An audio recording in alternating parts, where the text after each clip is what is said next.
God continued to use Moses to establish the nation of Israel and the Jewish religion, and you can find the details of all that in the remaining 6 chapters of Exodus and the books of Leviticus, Numbers, and Deuteronomy. But we are going to concentrate on just 4 more stories in the life of Moses. God turns Miriam into a leper, 2 obedient soldiers, Caleb and Joshua, the brass serpent, and the story of Moses' death. We find the details of God turns Miriam into a leper in Numbers 12. Miriam was Moses' sister, but God would not even allow her to speak against his man Moses, something that we should remember when we feel the need to criticize the men and women that God calls. Miriam and Aaron spoke against Moses because of his wife and because they didn't feel like Moses was giving them the respect that they deserved. But Moses did not say anything to them. Numbers 12:3 tells us Moses was meek above all the men which were upon the face of the earth. But God interceded for Moses.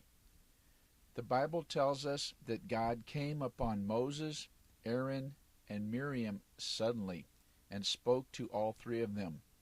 He told them to come to the tabernacle of the congregation, which they did. And God came down in the pillar of the cloud and stood in the door of the tabernacle and called Aaron and Miriam, and they both came forth. God told them, I speak to prophets in visions and dreams, but I speak to Moses directly.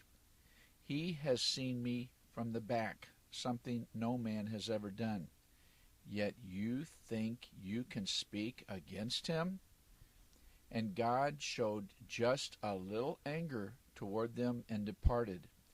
But when the cloud departed from off the tabernacle, they saw that Miriam was leprous, as white as snow. Her skin was rotting on her. We don't know about leprosy like they did. They understood that Miriam would have to be removed from their presence, and Aaron was instantly sorry. Oh God, he prayed, please do not lay this sin upon us. We have done foolishly, and we have sinned. Moses prayed too, God, please heal her. And God said, I will heal her, but I am still going to punish her. She is to be shut off from her people for 7 days, and then she can come back. And Miriam was shut out from the camp 7 days, and the people journeyed not till Miriam was brought in again.